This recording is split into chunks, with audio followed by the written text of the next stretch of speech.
आप सब पर सलामती हो। सज्जाद बलोच का लिखा हुआ है, हमारे पास भी बचने का दाव आखिरी है, तुम्हारा वार भी शायद हवाओ आखिरी है। कदम कदम पे बशारत यहाँ की दी गई थी, हो हम रहा ये हमारा पड़ाव आखिरी है। कल इस जगह पे हवा राख उड़ा रही होगी, हमारे बीच ये जलता अलाव आखिरी है। उबूर करना है किस किस ने रात का दरिया, किनारे चश्म ये ख्वाबों की नाव आखिरी है।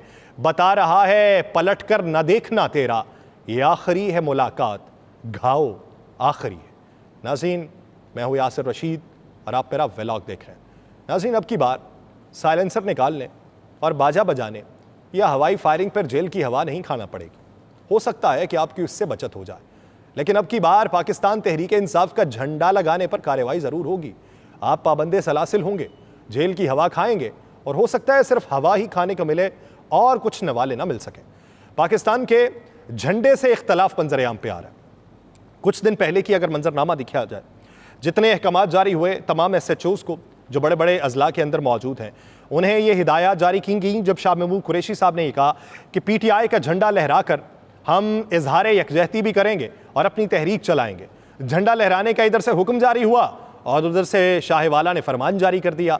तमाम अजला के SHOs को अहकामात ये जारी हुए कि PTI के लोगों के घरों पर छापे मारे जाएं। जहां पर पाकिस्तान तहरीक इंसाफ का झंडा लहराता हुआ दिखाई दे, उठाएं और जेल की हवा दिखा दें और साथ ही साथ उनको ये बता दें कि भाईजान, ये झंडे की सियासत अब नहीं चलेगी। माजी करीब के अंदर भी इस तरह का स्टंट किसी ने करने की कोशिश की थी, उसके असरात क्या रहे थे वो आपको बताऊंगा।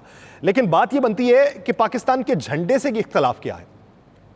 किसी भी पार्टी से किसी का ताल्लुक हो, वो चाहे पाकिस्तान तहरीक इंसाफ हो, चाहे पाकिस्तान मुस्लिम लीग नून हो, ये किसी की मेरास नहीं है। ये झंडा ये किसी की जाती जागीर नहीं है या इसकी वाबस्तगी किसी एक इदारे से नहीं है। पाकिस्तान मुस्लिम लीग नून ने माजी में एक ऐसा स्टंट किया था जब पाकिस्तान मुस्लिम लीग नून के ताहयात कायद मियां मोहम्मद नवाज शरीफ साहब को नाअहल किया गया और नाअहल करने के बाद उन्होंने एंटी एस्टेब्लिशमेंट एक पूरी तहरीक चलाई और 14 अगस्त के मौके के ऊपर उन्होंने ये कहा कि हम पाकिस्तान मुस्लिम लीग नून का झंडा लहराएंगे, 23 मार्च के ऊपर भी झंडा लहराएंगे, कायद की तस्वीर के साथ मियां मोहम्मद नवाज शरीफ की तस्वीर लगाएंगे और बताएंगे कि ये सानिए कायद है और ये बताएंगे कि कायद के बाद अब तक बड़ा रहनुमा जो आया है वो मियां मोहम्मद नवाज शरीफ है। और ये स्टंट उनके गले पड़ा था। एक है पाकिस्तानियत और एक है पार्टीइज्म। पाकिस्तानियत मुकद्दम है। अगर आपको किसी शख्स से इख्तलाफ है, अगर आपको रियासती इक़दामात से इख्तलाफ है, अगर आपको किसी इदारे से इख्तलाफ है तो वो शख्सियत की बुनियाद पे होगा। पाकिस्तान किसी इदारे का नहीं है, पाकिस्तान इनके किसी माई बाप का नहीं है, पाकिस्तान मीरास है हर उस पाकिस्तानी की। ये झंडा वारिस है हर उस पाकिस्तानी का कि जिसके असलाफ ने कुर्बानियां देकर यह मुल्क हासिल किया था। झंडे से इख्तलाफ मत कीजिए, झंडे को चूमिए, पैगाम दीजिए कि यह झंडा तुमसे ज्यादा हमें मुकद्दम है, यह पाकिस्तान तुमसे ज्यादा हमें मुकद्दम है। सोशल मीडिया के ऊपर बहुत सी वीडियोस गर्दिश कर रही हैं जिसके अंदर पासपोर्ट को फाड़ा जा रहा है। कहा जा रहा है कि ऐसे पासपोर्ट की क्या जरूरत, पाकिस्तानी झंडे की बेतौकीरी की जा रही है और कहा जा रहा है कि ऐसे झंडे की हमें क्या जरूरत।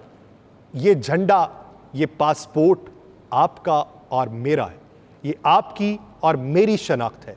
अगर आपकी और मेरी शनाख्त को किसी ने मसख करने की कोशिश की है, अगर आपकी और मेरी शनाख्त को किसी ने धुंधला करने की कोशिश की है, तो क्या शनाख्त खत्म करने के दर पे होंगे? पाकिस्तान शनाख्त है, कोई शख्सियत शनाख्त नहीं है, कोई इदारा शनाख्त नहीं है। पाकिस्तान की शनाख्त को बेहतर करने की कोशिश कीजिए। झंडा अपने घर के ऊपर इनसे ऊंचा लहराइए और बताइए कि ये जो जज्बा हुब्बुल वतनी तुम हमें बताते हो, जिसका दर्स हमें देते हो, तुमसे ज्यादा हमें आती है। हम पाकिस्तान को मजबूत करेंगे, तुम्हारा हक़ हुक्मरानी यहां पर नहीं चलने देंगे। इस तरीके से पाकिस्तान में बेहतरी के फैसले कीजिए। इस तरीके से आप बताइए कि हम पाकिस्तानी होके दुनिया को ये पैगाम दे सकते हैं कि पाकिस्तान के अंदर अगर कोई गलत करना चाहेगा तो हम उसके खिलाफ होंगे। घर को बेहतर कीजिए, घर को मजबूत कीजिए। खबर यह है कि पाकिस्तान मुस्लिम लीग नून के ताहयात कायद मियां मोहम्मद नवाज शरीफ जो हैं वो लंदन से वतन वापस आने के लिए इस्लामाबाद में उतरेंगे, जहां से वो बरास्ता GT रोड लाहौर जाएंगे। मुस्लिम लीग नून लाहौर ने अपना मरकजी इंतखाबी दफ्तर जो है उसको भी रीन्यू करने की तैयारियां शुरू कर ली हैं कि बनाया वहीं पे जाएगा, रीवैम्प वहाँ पे होगा और वहाँ पे शायान शान इस्तकबाल भी किया जाएगा। शहबाज शरीफ और मुस्लिम लीग नून के मुतअद्दिद रहनुमा आज़म लंदन हो रहे हैं। यौम आज़ादी पर परचम कुशाई के बाद शहबाज शरीफ सुबकदोश हो जाएंगे और वज़ीर आज़म शहबाज शरीफ आइंदा हफ्ते लंदन जाएंगे, जहां वो अपनी जमात के कायद नवाज शरीफ से मुस्तकबिल की सियासी सूरत हाल के बारे में तफसीली मुशावरत करेंगे और उनसे हिदायत हासिल करेंगे। हिदायत हासिल करने के बाद उन्हें फिर वापस लाने के लिए बातचीत होगी। अब ये बातचीत क्या होगी? बहुत से लोग ये कहते हैं कि नवाज शरीफ साहब को कहा कि बाबू जी अब तो आपका जो सख्त मुखालिफ था वो तो पाबंद सलासिल हो चुका है, अब वापस आ जाएं। तो बाबू जी कहते हैं मैनू बुलाते गेड़े ने, मैनू बुलाएंगे तो मैनू फसा लेंगे। अब बाबू जी के ये खदशात कौन दूर कर सकता है? ना तो जरदारी साहब दूर कर सके। शहबाज शरीफ साहब कहते हैं मैं एस्टेब्लिशमेंट की आंख का तारा हूं। वो तारा वो बने हुए हैं, भाई साहब के बारे में तो कभी बात नहीं की उन्हें। भाई साहब तो एस्टेब्लिशमेंट की आंख का रोड़ा, वो कंकर जो आंख में फंसा हुआ है, ना तो वो आंख मली जा सकती है, ना ही वो कंकर निकालने की किसी ने बातचीत की है। वो कंकर आंख के अंदर ही है और अब मजीद कंकर आंख के अंदर बैठ चुके हैं। अब वो मजीद एक दूसरे के बारे में बातें कर रहे हैं और हो सकता है कि मियाँ साहब ने वापस क्या आना है, यहाँ से कुछ और साहिबान जो हैं वो बैरून मुल्क पधार जाएं और वहाँ पर उस वक्त तक इंतज़ार करें जब तक पाकिस्तान का मंजरनामा उनके हक में होता दिखाई नहीं देता। अब राजा साहब की बहुत तज़किरे चल रहे हैं कि राजा साहब वो बंदे हैं जिन्होंने डट के अनवारुल हक काकड़ साहब का नाम लिया। राजा साहब में टार्जन जैसी ताकत कहाँ से आई? वज़ीर आज़म और हुक्मरान इत्तेहाद ने कैसे अपनी अपने नामों की पर्चियां फाड़ के राजा साहब के तजवीज़ करदा नाम पर हाथ खड़े कर दिए। इतना बर्क रफ्तार हुस्न इत्तफाक तो जनरल बाजवा की एक्सटेंशन के लिए भी नहीं देखा गया था। कोई तो है जो निज़ाम हस्ती चला रहा है। ये ना तो कोई अनहोना सरप्राइज है और ना ही आप कह सकते हैं कि पहली बार इस तरह से कोई इक्का फेंक के ताश की बाजी पलटी गई। याद नहीं है कि सेनेट में पाकिस्तान मुस्लिम लीग नून और पाकिस्तान पीपल्स पार्टी की मजमूई अक्सरियत के बावजूद एक आज़ाद, गैर सियासी, गैर मारूफ उम्मीदवार सादिक संजरानी ने किस तरह मार्च 2018 में गर्मो सर्द राजा जफरुल हक को शिकस्त देकर सबको हैरान कर दिया था। और फिर उन्हीं संजरानी साहब ने एक साल बाद तहरीक अदम एतमाद को भी नाकाम बनाया, जबकि सेनेट में चेयरमैन पीटीआई के मुखालिफ जमातें बज़ाहिर अक्सरियत में थीं और संजरानी साहब के ही हम सूबा बजिंजो साहब जो हैं उनके ख़ानदान के वारिस मीर हासिल खान जीत जो है वो अददी दूरबीन से लगभग यकीनी नज़र आ रही थी और लग रहा था कि ये कामयाब हो जाएंगे। लेकिन यही संजरानी साहब ने 2021 में चेयरमैनशिप की दौड़ में यूसुफ रजा गिलानी को शिकस्त देकर तीसरी बार चमत्कार दिखाया था। तब से सादिक संजरानी साहब का शुमार गिने चुने आम सियासी खिलाड़ियों की सफ में होने लगा। जो लोग ये ताना दे रहे हैं कि अनवारुल हक काकड़ सादिक संजरानी की कामयाब हाइब्रिड पैवंदकारी का 2.0 मॉडल है, टीवी के जो लोग साबित करने पे ये तुले बैठे हैं कि जवां साल अनवारुल हक का मुख्तसर सियासी शजरा जो है वो मुसलसल एस्टेब्लिशमेंट नवाज है। वो दरअसल एक फ्रंट कंपनी है जिन्हें आगे रखकर एक मनपसंद इंतखाबी ढांचा बना के मतलूबा नताइज हासिल किए जाएंगे, ये कहा जा रहा है। लेकिन कम अज़ कम उन लोगों को ये ज़ेब नहीं देता कि 2018 के बाद से बेलुमूम और हालिया ख़त्म होने वाली कौमी असम्बली और ना ख़त्म होने वाली सेनेट में बिलखुसूस जिस तरह आखिरी 4 ओवर्स में कवानीन की मंजूरी के रिकॉर्ड कायम किए गए, उसके बाद कोई ये कह सके कि कौन इस्टेब्लिशमेंट का कासा लेस है और कौन इस असम्बली में लीनन ची गुवेरा या कम अज़ कम कोई वली खान, मुफ्ती महमूद या नवाबजादा नसरुल्लाह खान। ये असम्बली तारीख में किस तरह याद रखी जाएगी? किसी को शक हो तो साबिक वज़ीर आज़म शाहिद खाकान अब्बासी साहब की आखिरी पार्लिमानी तकरीर को सुन लें, जिसमें वो कहते हैं कि मैं शर्मिंदा हूँ इस असम्बली का हिस्सा बनने में और ये असम्बली लोगों को याद रहेगी, ये बदतरीन असम्बली रही है और यहाँ पर जिस तरीके से हमने कार्रवाइयाँ चलाई हैं। या फिर अगर आपको यकीन नहीं है तो सेनेट में साबिक चेयरमैन रज़ा रब्बानी साहब का पिछला खिताब सुन लें, जिनका ये कहना है कि आप कहें मेरी आंखों के ऊपर पट्टी बांधी हो, आप कहें कि सुबह है तो मैं कहूँ सुबह हूँ, आप कहें कि शाम है तो मैं कहूं कि शाम है, और आप कहें कि ये कानून साजियां पास कर दें और मैं कहूं कि हाँ जी पास हैं।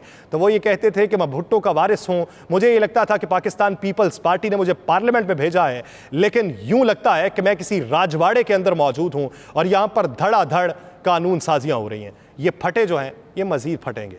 लेकिन हैरत ज़दा बात यह है कि अख्तर मेंगल साहब कुछ लिखते हैं, वो लिखते हैं नवाज शरीफ साहब को ख़त और उस ख़त के अंदर वो बेशुमार तहफ़्फ़ुज़ात का इज़हार करते हैं। लेकिन इस जानिब शहबाज शरीफ साहब भी लिखते हैं, वो कहते हैं कि तमाम जमातों की तरफ से अनवारुल हक काकड़ के नाम पर एतमाद हमारे दुरुस्त इंतखाब की अलामत है।